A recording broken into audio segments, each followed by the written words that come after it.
السلام عليكم ورحمة الله وبركاته. الحمد لله الذي كفى وسلام على عباده الذين اصطفى. أما بعد،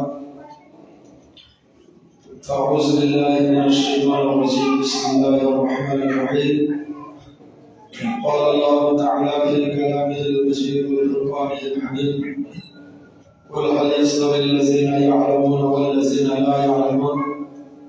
وقال النبي صلى الله عليه وسلم: من يريد الله به خيرا يفقهه في الدين.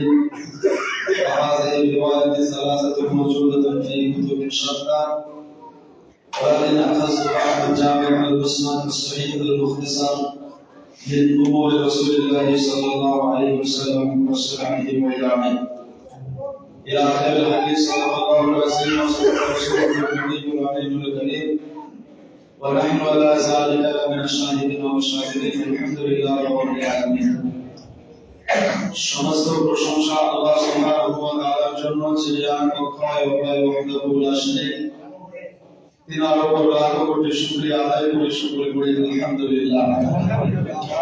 তারপরে পরে আহমদ নবুয়ত شهنشاه رسالة سرکار دولها سید الثقلین النبی الهادین خاتم النبیین رحمة للعالمين رحمة الراشدين مراد المستقيم شمس العارفين سراج الصالحين جناب محمد رسول الله صلى الله عليه وسلم অগণিত দরুদ এবং সালাম শান্তির ধারা বর্ষিত হোক। শুকর করি আল্লাহুম্মা আমিন।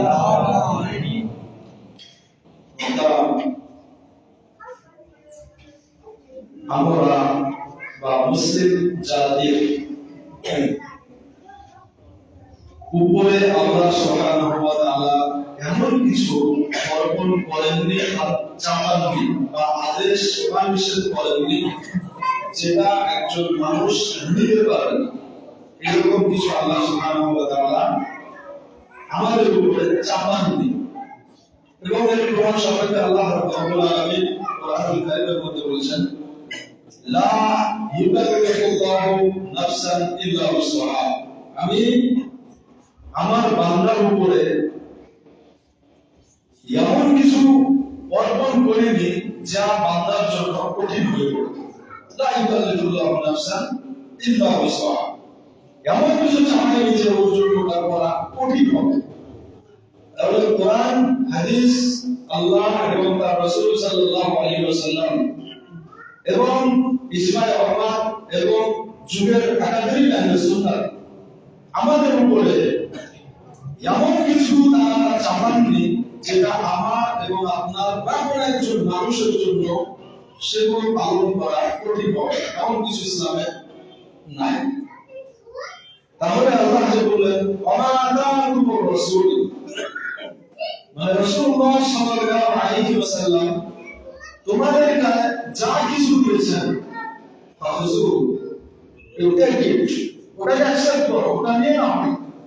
ওমা নাহনু আনহু ফান্তাহু, আর রাসূল সাল্লাল্লাহু আলাইহি ওয়াসাল্লাম যা থেকে তোমাদেরকে বিরত থাকতে বলেছেন বা যেই কাজে নিষেধ করেছেন ওর কাছেও যেও না। তাহলে রব্বুল আলামিন আহকামুল হাকিমিন আল্লাহ সুবহানাহু ওয়া তাআলা এমন কিছু চাপাননি বান্দার উপরে যে বান্দার জন্য ভারী হয়ে যায়। তাহলে আমাদের করণীয় কি? করণীয় হলো আল্লাহ এবং তার রাসূল সাল্লাল্লাহু আলাইহি ওয়াসাল্লাম যা কিছু আমাদেরকে আদেশ ও নিষেধ করেছেন সমস্ত কিছুকে মাথার মতো করে মেনে নেওয়া, এটা হচ্ছে আমাদের করণীয়। আর যদি কেউ বলে কথা বা কেউ যদি দাবি করে যে আল্লাহ রাসূল সাল্লাল্লাহু আলাইহি ওয়াসাল্লাম আল্লাহ সুবহানাহু ওয়া তাআলা বান্দাকে 5 ওয়াক্ত নামাজ পড়তে বলেছেন, বলে একজন বান্দার জন্য খুব কঠিন, যদি এরকম কেউ দাবি করে তো এই দাবি করাটা হচ্ছে কুফরি দাবি করা। এটা ভিত্তিহীন, লা আসলাহু, এর কোনো আসল নাই, সত্যতা নাই। এই দাবি তো ভিত্তিহীন দাবি। কারণ আল্লাহ বলেছেন লা ইউকাল্লিফুল্লাহু নাফসান ইল্লা উসআহা, আমি বান্দার উপরে এমন কিছু অর্পণ করিনি যেটা বান্দার দ্বারাই পসিবল, সম্ভব হয়ে পড়বে না, এমন কিছু আমি দিইনি। তাহলে আমি 5 ওয়াক্তের নামাজ দিয়েছি, রোজা দিয়েছি, হালাল রিজিক উপার্জন করার মাধ্যম দিয়েছি বা উপার্জন করার আদেশ করেছি, এবং পিতামাতার প্রতি ইহসান করতে বলেছি, এবং মুমিন বান্দাদেরকে গালি দিতে নিষেধ করেছি, এইরকম কোন মানুষকে আঘাত করতে নিষেধ করেছি। এইরকম যতগুলো আদেশ আছে সমস্ত আদেশ আমাদের জন্য মেনে নেওয়া পসিবল, এটা সম্ভব। এই জন্য আল্লাহ বলেছেন কোন বান্দার জন্য 5 ওয়াক্তের নামাজ পড়া কঠিন নয়, কঠিন নয়, এটা একেবারে সম্ভব, প্রত্যেকটা বান্দার জন্য সম্ভব। যদি অসম্ভব হতো তাহলে আল্লাহ সুবহানাহু ওয়া তাআলা ওটা চাপাবেন আমাদের উপর। তার কারণ আল্লাহর কথা কোন মিথ্যা আছে? আল্লাহ মিথ্যা কথা লাগে? পাক ও পবিত্র, তিনার কোনো কথাই মিথ্যা নাই। এজন্য আল্লাহ পাকের কালামুল্লাহ যখন আসবে লা ইলাহা ইল্লাল্লাহ, এর মধ্যে কোনো সন্দেহ নেই। তো আমাদেরকে প্রত্যেকটা মানুষকে যদি আমার দ্বারা সমস্ত কাজ না হয়ে ওঠে, অন্তত পক্ষে একটাও তো ভালো কাজ দিয়ে লড়াই করে। মানুষ পরিবর্তন হচ্ছে না, মোবাইলে শুনছে এবং অনলাইন অফলাইন সব জায়গাতে ইসলামের দাওয়াত এত বেশি প্রচার করা হয়, তারপরে মানুষের মধ্যে পরিবর্তন আসে। মানুষ চেষ্টা করে না। আল্লাহ রাসূল সাল্লাল্লাহু আলাইহি ওয়াসাল্লাম বলেছেন মান জাদ্দা ওয়াজাবা, যে চেষ্টা করে সে তার ফল পায়। কিন্তু আমরা চেষ্টা করি না, এইজন্য আল্লাহ এবং আল্লাহ রাসূল সাল্লাল্লাহু আলাইহি ওয়াসাল্লামের দিন থেকে আমরা দূরে সরে গেছি, পিছিয়ে গেছি। নবী করিম সাল্লাল্লাহু আলাইহি ওয়াসাল্লামের আদর্শ আমাদের জন্য উত্তম আদর্শ। লাকাদ কানা লাকুম ফি রাসূলিল্লাহি উসওয়াতুন হাসানাহ। দুনিয়াতে আদম থেকে ঈসা পর্যন্ত এবং কিয়ামত পর্যন্ত যতজন নবী ও রাসূল এসেছেন এবং যতজন মহামানব এসেছে, তাদের সবার মধ্যে আমাদের নবী মুহাম্মদ সাল্লাল্লাহু আলাইহি ওয়াসাল্লামের আদর্শ হলো সবচাইতে উত্তম আদর্শ। চাই জগৎ এবং বড় জগৎ উভয় জগৎকে আমাদের ভালো রাখতে পারে সে আদর্শ আল্লাহ রাসূল সাল্লাল্লাহু আলাইহি ওয়াসাল্লামের আদর্শ। নবী করিম সাল্লাল্লাহু আলাইহি ওয়াসাল্লাম মানুষকে আল্লাহ রাব্বুল আলামিন সৃষ্টি করেছেন এবং মানুষকে বলে দিয়েছেন তোমাদেরকে এই কারণে সৃষ্টি করা হয়। কি কারণে সৃষ্টি করা হয়েছে মানুষকে জানিয়ে দিয়েছেন। আল্লাহ বলেছেন ওয়ামা খালাকতুল জিন্না ওয়াল ইনসা ইল্লা লিয়াবুদুন, ওয়ামা খালাকতু মা মাইনা ফি জিন্স। আমি বারাকাতুল নবী থেকে আল্লাহ রাব্বুল আলামিন বলেছেন মা খালাকতুল জিন্না ওয়াল ইনসা, আমি মানুষ এবং জিনকে সৃষ্টি করিনি ইল্লা লিয়াবুদুন, তবে কিন্তু যদি সৃষ্টি করেছি তো শুধু আমার ইবাদত করবে, তারা আমার দাসত্ব করবে, আমার গোলামি করবে, এই জন্য সৃষ্টি করেছি। মানুষকে সৃষ্টি করে আমার ঠিক করে দিয়েছেন, তোমাদেরকে সৃষ্টির উদ্দেশ্য এই, তোমাদেরকে এটা করবে। নবী করিম সাল্লাল্লাহু আলাইহি ওয়াসাল্লামের আদর্শ এবং ইসলামের মধ্যে প্রত্যেকটা জায়গাতে ইলম বা জ্ঞান বিরাজ করে। আপনি সামাজিক জীবন বলেন, রাষ্ট্রীয় জীবন বলেন, পারিবারিক জীবন, এবং যেখানে যাবেন ইসলামের প্রত্যেকটা জায়গায় জ্ঞান বিরাজ করে। ঈমান, আকীদা, আমল, ইখলাস, মুআমালাত, মুআশারাত সমস্ত জায়গাতে জ্ঞান বিরাজ করে। এজন্য আল্লাহ রাব্বুল আলামিন নামাজের কথা তো বারবার তাকিদ করে বলেছেন আকিমুস সালাহ, নামাজকে প্রতিষ্ঠিত করো। কিন্তু আল্লাহ রাব্বুল আলামিন সর্বপ্রথম কোরআনুল কারীমের যে আয়াত অবতীর্ণ করেছেন সেই আয়াত হলো ইকরা, স্টাডি করো, পড়াশোনা করো। জ্ঞান ছাড়া আপনাকে দুনিয়াতে কেউ সম্মান করবে না, কেউ ইজ্জত দিবে না, আপনার 2 পয়সা ইজ্জত দিবে না জ্ঞান দিয়ে। অতএব আল্লাহ রাসূল সাল্লাল্লাহু আলাইহি ওয়াসাল্লাম বলেছেন কি তালাবুল ইলমি ফারিযাতুন আলা কুল্লি মুসলিমিন ওয়া মুসলিমাত। দ্বীন ও ইসলামের মধ্যে যারা প্রবেশ করে গেছো, এইবার তোমাদের করণীয় কি? পুরুষ হোক অথবা মহিলা হোক, ফারিযাতুন আলা কুল্লি মুসলিমিন ওয়া মুসলিমাত, তালাবুল ইলম তালাশ করো, জ্ঞান অর্জন করো, জ্ঞান সঞ্চয় করো। এটা পুরুষ মহিলা অথবা তৃতীয় শ্রেণীর লোক যাই থাকুক, প্রত্যেকের জন্য দ্বীন ও ইসলাম শেখা বা জ্ঞান অর্জন করা এটা আল্লাহ রাব্বুল আলামিন আল্লাহ রাসূল সাল্লাল্লাহু আলাইহি ওয়াসাল্লাম আমাদের উপরে ফরজ করেছেন।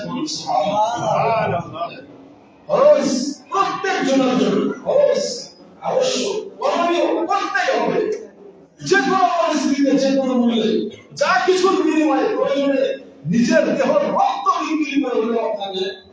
অর্জন করতে হবে। এটা আল্লাহ রাসূল সাল্লাল্লাহু আলাইহি ওয়াসাল্লামের শিক্ষা। নবী করিম সাল্লাল্লাহু আলাইহি ওয়াসাল্লামের যুগ সাহাবায়ে কিরাম রাদিয়াল্লাহু তাআলা আনহুম আজমাইন তিনারা কি পরিশ্রম করেছেন জ্ঞান সঞ্চয় করার জন্য। সুনান আবি দাউদ হাদিস নাম্বার 3641 হাদিসগুলো পড়ে আপনি নেক্সট টাইম মিলিয়ে দেবেন। আল কাসির ইবনে কায়েস রাদিয়াল্লাহু আনহু বলেন, হযরত কাসির ইবনে কায়েস তিনি বলেন, ওয়ালা কুনতু জালিসান মা আবি দারদা ফি মসজিদি দিমাশক। হযরত কাসির ইবনে কায়েস বর্ণনাকারী, হাদিস ডাইরেক্ট তো আসে না, কেউ বর্ণনাকারী থাকেন, কেউ বলেন যে বলেন নবী সাল্লাল্লাহু আলাইহি ওয়াসাল্লাম, আল্লাহ রাসূল বলেছেন, অথবা কেউ বলে সামিউতু নবী সাল্লাল্লাহু আলাইহি ওয়াসাল্লাম, আমি আমার নবী সাল্লাল্লাহু আলাইহি ওয়াসাল্লামকে বলতে শুনেছি। এভাবেই হাদিস আসে, হাদিসের ধারাবাহিকতা এগুলোকে রাবি বলা হয়। তো রাবি বর্ণনা করছেন আন কাসির ইবনে কায়েস রাদিয়াল্লাহু আনহু قال كنت جالسا مع ابي الدرداء في مسجد دمشق। মানে কাসির ইবনে কায়েস বলছেন যে আমি আবু দারদা রাদিয়াল্লাহু আনহু, একজন আল্লাহর নবী সাল্লাল্লাহু আলাইহি ওয়াসাল্লামের সাহাবী বা বন্ধু, ওনার সঙ্গে বসা ছিলাম। কোথায়? দামেস্কের মসজিদে। বলেন কি মসজিদে দিমাশক, বলে জালিসান বসেছিলাম কোথায়? দামেস্কের মসজিদে। তো ফাজা রাজুলুন ফাকালা ইয়া আবা দারদা, ফাজা রাজুল, তখন আবু দারদা রাদিয়াল্লাহু আনহু বলেছে দামেস্কের মসজিদে একজন ব্যক্তি আসলো, একজন পুরুষ মসজিদের মধ্যে প্রবেশ করলো। ফাকালা রাজুল, এবং ওই ব্যক্তি বলছেন ফাকালা ইয়া আবি দারদা রাদিয়াল্লাহু আনহু ইন্নী জিতুকা মিন মদিনাতি রাসূলিল্লাহ সাল্লাল্লাহু আলাইহি ওয়াসাল্লাম। সুবহানাল্লাহি ওয়া বিহামদিহি। কে আবু দারদা রাদিয়াল্লাহু আনহু কে বলছেন, হে আবু দারদা, আমি মদিনা থেকে দামেস্ক এসেছি। বলুন সুবহানাল্লাহ। মদিনা থেকে দামেস্কে সেই যুগে যাওয়াটা কতটা একটা পাহাড় ওয়ার্ক ছিল, এটা আপনি চিন্তা করেন যে 1500 মাইল কম বেশ দামেস্ক থেকে মদিনা বা মদিনা থেকে দামেস্ক 1500 কিলোমিটার রাস্তা সেই যুগে তিনি গিয়েছেন। কার কাছে? আবু দারদা রাদিয়াল্লাহু আনহু কাছে। যে বলতেছেন লি হাদিসি বালাগানি আন্নাকা তুহাদ্দিসু আন রাসূলিল্লাহ সাল্লাল্লাহু আলাইহি ওয়াসাল্লাম। হে আবু দারদা, আমি দামেস্কে এমনি আসিনি, সেই 1500 কিলোমিটার রাস্তা অতিক্রম করে আমি এসেছি, এমনি আমি আসিনি। অবশ্যই রিজন অবশ্যই আছে, কারণ অবশ্যই আছে। আবু দারদা রাদিয়াল্লাহু আনহু বলেছেন যে কি কারণ বলো?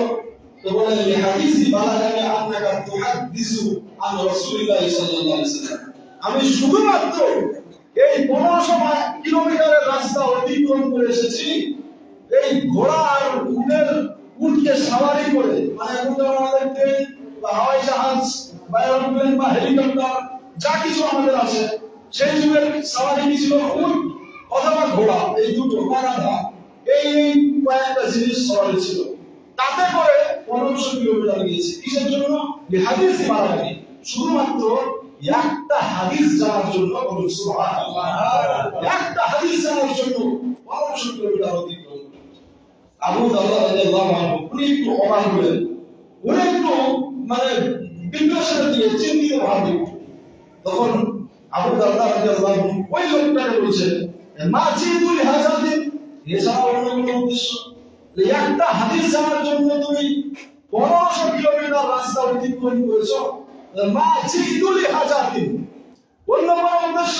ব্যবসা বাণিজ্যের ক্ষেত্রে অনেক সময় আমরা বহরমপুর যাই, যাওয়ার পরে যে আমার বিজনেসের কিছু মাল সঞ্চয় করা হবে, প্লাস আমি একজনের কাছে একটা বিষয় জানবো, এরকম হয় কি হয় না?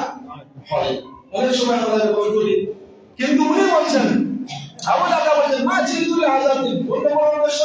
বলে না, ওয়ালা কাইনি, বলে অন্য কোনো উদ্দেশ্য নাই, আমি শুধু একটা হাদিস জানার জন্য 1500 কিলোমিটার রাস্তা অতিক্রম করছি। তখন আবু দারদা রাদিয়াল্লাহু আনহু উনি বলছেন যে ফাকালা ফাইনি সামিতু রাসূলুল্লাহ সাল্লাল্লাহু আলাইহি ওয়াসাল্লাম, নিশ্চয় আমি আল্লাহর নবী মুহাম্মদ সাল্লাল্লাহু আলাইহি ওয়াসাল্লামকে বলতে শুনেছি যে এখন নিশ্চয় আল্লাহ রাসূল বলেছেন মান সালাকা তারিকান ইয়াতলুবু ফীহি ইলম, যে বান্দা ইলম অর্জন করার জন্য, জ্ঞান অর্জন করার জন্য রাস্তায় চলাফেরা করছে, আল্লাহ রাসূল সাল্লাল্লাহু আলাইহি ওয়াসাল্লাম তিনি বলেন সালাকাল্লাহু বিহি তরিকাম মিন তুরুকিল জান্নাহ, ওই বান্দা শুধু জ্ঞান সঞ্চয়ের জন্য যা চলাফেরা করেছে, শুধু এই কারণে আল্লাহ রাব্বুল আলামিন ওই বান্দাকে কিয়ামতের দিন তার জান্নাতের রাস্তাকে সহজ করে বলেন। সুবহানাল্লাহ। জ্ঞান সঞ্চয় করার জন্য, ইলম সঞ্চয় করার জন্য।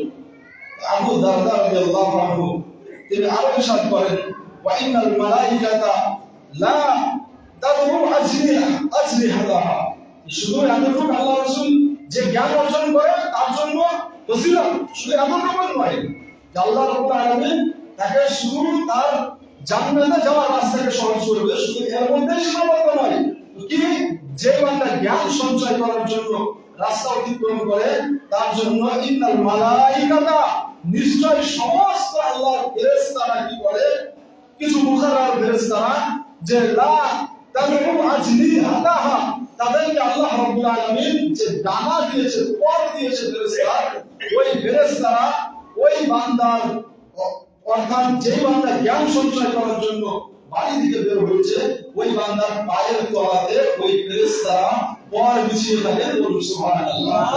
এর মধ্যে সীমাবদ্ধ না। আল্লাহ রাসূল সাল্লাল্লাহু আলাইহি ওয়াসাল্লাম তাদের ফজিলত বর্ণনা করতে গিয়ে আরো ইরশাদ করে বলেন, রিজা আলিম তালিবিল, ফেরেশতারা পর কেন বিছায়? শুধুমাত্র যে বান্দা জ্ঞান সঞ্চয় করার জন্য বাড়ি থেকে বের হয়েছে, তার খুশি অর্জন করার জন্য, তাকে ভালো রাখার জন্য, সে যেন হাসি খুশিতে থাকুক, এই উদ্দেশ্য করে ফেরেশতারা পর বিছিয়ে থাকে। শুধু এতটুকু নয়, বুখারী নবী সাল্লাল্লাহু আলাইহি ওয়াসাল্লাম আল্লাহ রাসূল সাল্লাল্লাহু আলাইহি ওয়াসাল্লাম আরো বলেন, ইন্নাল আলিম লা ইস্তাগফিরু লাহু মান ফিস সামাওয়াতি ওয়াল আরদ, নিশ্চয় আলিমের জন্য বা যারা জ্ঞান সঞ্চয় করে তাদের জন্য, ইন্নাল নিশ্চয় আসমান এবং জমিন এর মধ্যবর্তী স্তরে যা কিছু আছে, আল্লাহর মাখলুক যত রকম আছে, সবাই তাদের জন্য দোয়া করতে থাকে এবং দোয়ায়ে ইস্তিগফার করতে থাকে। বলুন সুবহানাল্লাহ। এর মধ্যে সীমাবদ্ধ নয়। ওয়াকান নবী সাল্লাল্লাহু আলাইহি ওয়াসাল্লাম, আল্লাহ রাসূল সাল্লাল্লাহু আলাইহি ওয়াসাল্লাম আরো ইরশাদ করে বলেন, ওয়াল হিদানু ফি জাওফিল মাই, এবং ওই বান্দার জন্য পানির তলে যে মাছ থাকে, ওই মাছ পর্যন্ত ওই বান্দার জন্য দোয়া করতে থাকে। বলুন সুবহানাল্লাহ। এজন্য আল্লাহ রাসূল বলেছেন, ওয়া ইন্নাল উলামা ওয়ারাসাতুল আম্বিয়া, আল উলামা ওয়ারাসাতুল আম্বিয়া, যারা আলিম হয়, যারা দ্বীন ও ইসলামের জানকারির জন্য কোরআন এবং হাদিসের জ্ঞান সঞ্চয় করে, আল্লাহ রাসূল সাল্লাল্লাহু আলাইহি ওয়াসাল্লাম শুধু তাদেরকেই তার ওয়ারিস বানান, আর কাউকে বানান না। সে যত বড় আবি হোক, যত বড় তাহাজ্জুদ গুজার হোক, আর কাউকে আল্লাহ রাসূল সাল্লাল্লাহু আলাইহি ওয়াসাল্লাম বলেননি তুমি বান্দা আমার ওয়ারিস বলেছেন, কাউকে বলেননি। আল্লাহ রাসূল বলেছেন, উলামা ওয়ারাসাতুল আম্বিয়া, যারা জ্ঞানী, যারা দ্বীন ও ইসলাম শিখে, এরাই শুধুমাত্র আমার ওয়ারিস, এরাই শুধুমাত্র আমার হকদার। জ্ঞান আমাদের সকলকে অর্জন করতে হবে।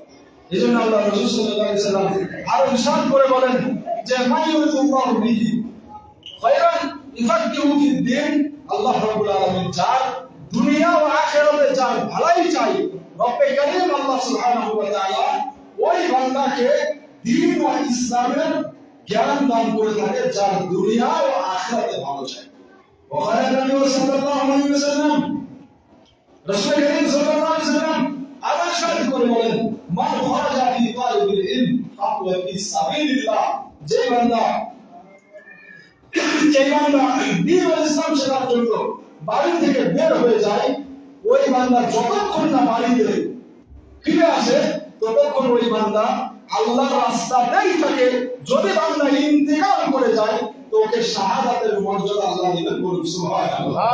জ্ঞান শুধু এর মধ্যে সীমাবদ্ধ নয়, জ্ঞান অর্জনের জন্য আল্লাহ রাসূল সাল্লাল্লাহু আলাইহি ওয়াসাল্লাম, আল্লাহ রাব্বুল আলামিন কুরআনুল কারীমে নবী করিম সাল্লাল্লাহু আলাইহি ওয়াসাল্লামের হাদিসে বারবার তাকিদ করা হয়েছে, বারবার তাকিদ করা হয়েছে, ইয়া আইয়ুহাল মুসলিম মা কাররাকা বিরাব্বিকাল কারীম, হে মুসলমান, হে আমার কমিউনিটির মানুষ, কোন বস্তু আমাদেরকে আল্লাহর ইবাদত থেকে কাফির করে রাখে? আমাদের নবী মুহাম্মদ সাল্লাল্লাহু আলাইহি ওয়াসাল্লাম এত সুন্দর ভাবে আমাদেরকে বুঝিয়ে গেছেন যে নিশ্চয়ই তোমাদেরকে দুনিয়া ও আখিরাত উভয় তোমাদেরকে যেই বস্তু ভালো রাখবে, সেই বস্তুর নাম হচ্ছে জ্ঞান। জ্ঞান অর্জন কর, জ্ঞান সঞ্চয় কর। অথচ আমরা গাফেল হয়ে গেছি। আল্লামা ইকবাল রাহমাতুল্লাহ আলাইহি এজন্যই কখনো কখনো দুঃখ প্রকাশ করে বলতেন। বিশ্ব কবি ছিলেন আল্লামা ইকবাল, ডক্টর ইকবাল রহমাতুল্লাহ। ওয়াজামাতুম হু নাসারা তামাদ্দুন হুনুদ, ওয়াজামাতুম হু নাসারা তামাদ্দুন হুনুদ, और तुम ये मुसलमान हो जिन्हें देख के शर्मा यहूद। কি আফসোস করে উনি বলেছেন যে আজকে আমাদের মুসলিমদের ব্যবহারগুলো, মুসলিমদের কাছে যে ব্যবহারগুলো আমরা পাই, এগুলো অ্যাকচুয়ালি থাকার কাজ ছিল ইহুদিদের থাকার কথা ছিল এবং নন মুসলিমদের থাকার কথা ছিল। কিন্তু আজকে বড় আফসোসের সঙ্গে ইকবাল রাহমাতুল্লাহ আলাইহি উনি বলছেন যে আজকে আমাদের মুসলিম কমিউনিটি ওদের যে সমস্ত কুকর্মগুলো আমরা নিয়েছি। আর কি তামাদ্দুন হুনুদ, তুমি যে মুসলমান হো, আমাদেরকে বলছেন আমিও ওর মধ্যে শামিল। আল্লামা ইকবাল রাহমাতুল্লাহ আমাদেরকে বলছেন তোমরা এইরকম মুসলিম হলে যে যাদেরকে দেখার পরে ইহুদিরা পর্যন্ত লজ্জা বোধ করে, কেন এরকম হলে তোমরা? মা আল্লাহ রাসূল সাল্লাল্লাহু আলাইহি সাল্লাম বলছেন কেন তোমরা মানুষ, আল্লাহ রাব্বুল আলামিন বলছেন মা গররাকা রব্বিল কারীম, কি হয়ে গেল যে আমাদেরকে এত বোঝানোর পরে, কোরআন এবং হাদিসের এত দিক নির্দেশনা দেখানোর পরেও আজকে আমরা সব জায়গাতে আমাদেরকে ছোট করা। বাবা ভাই আমার, আল্লাহ রাব্বুল আলামিন যেই পথ আমাদেরকে দেখিয়েছেন এবং এত সুন্দর একটা গ্রন্থ, ধর্মীয় গ্রন্থ দিয়েছেন, ওই পথেই আমাদেরকে চলতে হবে। জ্ঞান শুধু এর মধ্যে সীমাবদ্ধ নয়। ওয়াকাল নবী সাল্লাল্লাহু আলাইহি ওয়াসাল্লাম, আল্লাহ রাসূল সাল্লাল্লাহু আলাইহি ওয়াসাল্লাম আরো ইরশাদ করে বলেন যে ইযা মাতাল ইনসান, মানুষ যখন ইন্তিকাল করে, মানুষ ধরে মারা গেল, ইযা মাতাল ইনসান, আমি ধরেন জমা করে মরে গেলাম, ইনকাতা আমালহু, আমার আমল সব বন্ধ হয়ে গেল, না হলো না, তারপরে চালু থাকবে, বন্ধ হয়ে গেল। সবার ক্ষেত্রে এটা উম্মতে মুহাম্মাদী যখন ইন্তিকাল করে, ওই বান্দার সমস্ত আমল কি হয়ে যায়? মুনকাতে হয়ে যায়, বন্ধ হয়ে যায়। ইল্লা মিন সালাসা, আল্লাহ রাসূল সাল্লাল্লাহু আলাইহি ওয়াসাল্লাম বলেন তবে তিনটা এমন আমল আছে যা কখনোই বন্ধ হবে না। সুবহানাল্লাহ। তোমার লাগছে না জানার জন্য কি এমন আমল, যে তিনটা আমল যদি করা যায় বান্দা কবরে শুয়ে থাকবে তার উপর নেকি হবে। কি আমল? নবী করিম সাল্লাল্লাহু আলাইহি ওয়াসাল্লামের সাহাবায়ে কেরাম খুব কৌতূহলের সঙ্গে জিজ্ঞেস করলেন, মানে আকাঙ্ক্ষিত অবস্থায়, ইয়া রাসূলুল্লাহ বলেন আমাদেরকে কোন তিনটা আমল? বলেন নবী সাল্লাল্লাহু আলাইহি ওয়াসাল্লাম, আল্লাহ রাসূল সাল্লাল্লাহু আলাইহি ওয়াসাল্লাম বলেন আও সাদকাতিন জারিয়া, প্রথমটা হলো দান করা, সাদকা করা। যে বান্দা ইন্তেকাল করে গেছে তার রূহে মাগফিরাতের উদ্দেশ্যে তুই রুকনা মুমিনুল ইসলাম, মানুষকে খাওয়ানো এবং তার নামে সাদকা করা, তার নামে তার রূহে মাগফিরাতের উদ্দেশ্যে দান করা, এই একটা কাজ। আর দ্বিতীয়টি নবী করিম সাল্লাল্লাহু আলাইহি ওয়াসাল্লাম বলেন আও ইলমিন ইয়ানতাফউ বিহি, এই রকম জ্ঞান যদি বান্দা দুনিয়াতে রেখে যায়, যে জ্ঞান দ্বারা মানুষ ফায়দাবান হবে, মানুষের উপকারী উপকার হবে, এরকম জ্ঞান যদি বান্দা দুনিয়াতে রেখে যেতে পারে, তো কবরে ওই বান্দা শুয়ে শুয়ে নেকি করে থাকবে। বলুন সুবহানাল্লাহ। জ্ঞানের হাদিস নাই। আল্লাহ রাব্বুল আলামিন সর্বপ্রথমেই বললেন ইকরা বিসমি রাব্বিকাল্লাযী খালাক। নবী করিম সাল্লাল্লাহু আলাইহি ওয়াসাল্লাম বলেন মান ইউরিদুল্লাহু বিহি খায়রান ইউফাক্কিহু ফিদ-দীন, আল্লাহ যার দুনিয়া ও আখিরাতে যার ভালো চায় তাকে দ্বীন ও ইসলামের জ্ঞান দান করে। ওয়াকাল নবী সাল্লাল্লাহু আলাইহি ওয়াসাল্লাম, আল্লাহ রাসূল সাল্লাল্লাহু আলাইহি ওয়াসাল্লাম বলেন তালাবুল ইলমি ফারিযাতুন আলা কুল্লি মুসলিমিন ওয়া মুসলিমাতুন, প্রত্যেকটা মুসলিম পুরুষ মহিলা সকলের জন্য দ্বীন ও ইসলাম শেখা, জ্ঞান সঞ্চয় করা, এটা আমি ফরজ করেছি। এবং শুধু আমাদের ইসলাম শুধু আমাদেরকে কোরআন হাদিস শেখা শুধু অনুমোদন দেয় না, শুধু এটাই শেখার জন্য তাকিদ করে মোটেও এমনটা নয়। কোরআন এবং হাদিস, নবী সাল্লাল্লাহু আলাইহি ওয়াসাল্লাম কি বলেন, আল্লাহ রাসূল সাল্লাল্লাহু আলাইহি ওয়াসাল্লাম এই হাদিস আপনার মুসলিম শরীফ জাসা হিল কুতুবে বাদা কিতাবিল্লাহ, যে আল্লাহর কিতাবের পরে পরে সবচাইতে গ্রহণযোগ্য কিতাব কি? আল জামি' আল মুসনাদ আস সহিহ আল মুখতাসার মিন উমুর রাসূলিল্লাহ সাল্লাল্লাহু আলাইহি ওয়াসাল্লাম ওয়া সুনান ওয়া ইমাম বুখারী, এর পরে সবচাইতে গ্রহণযোগ্য হাদিসের নাম হচ্ছে মুসলিম শরীফ। এই মুসলিম শরীফের হাদিস নাম্বার 2699, নবী করিম সাল্লাল্লাহু আলাইহি ওয়াসাল্লাম ইরশাদ করেন মান সালাকা তারিকান ইয়ালতামিশু ফীহি ইলমান সাহালাল্লাহু বিহি তারিকান ইলাল জান্নাহ, যে বান্দা জ্ঞান সঞ্চয় করার জন্য বাড়ি থেকে বের হয়, ওই বান্দার আল্লাহ রাব্বুল আলামিন ওই বান্দাকে জান্নাতে যাওয়ার জন্য তার রাস্তাও সহজ করবেন। সুবহানাল্লাহ। এখানে আল্লাহ রাসূল সাল্লাল্লাহু আলাইহি ওয়াসাল্লাম শুধু খাস কোন একটা জ্ঞানের কথা বলেননি, শুধু কোরআনের জ্ঞান অর্জন করেন বলেননি, শুধু হাদিসের জ্ঞান অর্জন করেন আল্লাহ রাসূল সাল্লাল্লাহু আলাইহি ওয়াসাল্লাম বলেননি। আল্লাহ রাসূল বলেছেন ভাবে সমস্ত জ্ঞান, পৃথিবীর যে কোনো জ্ঞান আপনাকে অর্জন করতে হবে। আপনি যদি জ্ঞান অর্জন করেন, আপনার মধ্যে যদি তাকওয়া থাকে, সাধারণ মানুষ আপনার কাছে গিয়ে বলবে কেউ সাধারণ মানুষ আপনার কাছে যে ভালো সার্ভিস পাবে যদি আপনি আপনার মধ্যে তাকওয়া থাকে। যদি আল্লাহর ভয়, আল্লাহর ভীতি যদি আপনার মধ্যে থাকে, তাহলে কোনো মানুষ যে নিরাশ হয়ে আপনার কাছ থেকে ফিরে আসবে না। এই জন্য আপনাকেই জ্ঞান অর্জন করতে হবে, আপনার সন্তানকেই জ্ঞান অর্জন করাতে হবে। এর বিকল্প কোনো রাস্তা নেই। ইসলাম এবং আল্লাহ রাসূল সাল্লাল্লাহু আলাইহি ওয়াসাল্লাম, আল্লাহ রাব্বুল আলামিন আমাদেরকে জ্ঞান অর্জনের জন্য তাকিদ করেছেন। কোন একজন এমএলএ উনি বলছেন প্রয়োজনে রোজা রাখো, একবেলা না খাও, প্রয়োজনে তারপর জ্ঞান অর্জন করো। তাই কত সুন্দর কথা বলেছেন। কোন রাজনৈতিক ব্যাপারে আমি নাই ধরেন, তারপরে ওনার কথাটা কত দামি। প্রয়োজনে একবেলা খাও, আরেকবেলা খাওয়াকে সেভিংস করো, সেভ করো, করার পর আপনার সন্তানকে জ্ঞান অর্জনের জন্য পাঠাও। সেটা দুনিয়ার জ্ঞান হোক অথবা আখিরাতের জ্ঞান হোক, সেটা কোরআন হাদিসের জ্ঞান হোক অথবা আপনার যে কোনো জ্ঞান হোক। আপনার সন্তানকে আপনি ডাক্তার বানাবেন, ইঞ্জিনিয়ার বানাবেন, প্রফেসর বানাবেন, ডিএম বানাবেন, এসপি বানাবেন, আইপিএস বানাবেন, আপনার সন্তানকে অবশ্যই বানাতে হবে। কারণ যদি আপনার সন্তান হয়, তাহলে আপনার মধ্যে তাকওয়া আছে, ভয় আছে, ভীতি আছে। আল্লাহর ভয় অন্তরে যদি থাকে, তো কোনো বান্দা যাওয়ার পরে নিরাশ হয়ে ফিরে আসবে না। এই জন্য আপনাকে জ্ঞান অর্জন করতে হবে, আপনার সন্তানকে জ্ঞান অর্জন করতে হবে। এর বিকল্প কোনো রাস্তা নাই। ইসলামের প্রত্যেকটা বিষয়ে মুআমালাত, মুআশারা, বিচার ব্যবস্থা এবং সামাজিক, অর্থনৈতিক, রাজনৈতিক এবং পারিবারিক সমস্ত জায়গাতে আপনাকে দ্বীন ও ইসলাম শেখার বিকল্প কোনো রাস্তা নাই। জ্ঞান অর্জনের বিকল্প কোনো রাস্তা নাই। জ্ঞান অর্জন করেন, সন্তানকে শেখান, মানুষ করেন, আদর্শবান মানুষ তৈরি করেন। এটাই আল্লাহ এবং তার রাসূল সাল্লাল্লাহু আলাইহি ওয়াসাল্লামের বাণী। আল্লাহ রাব্বুল আলামিন আমাদের সকলকে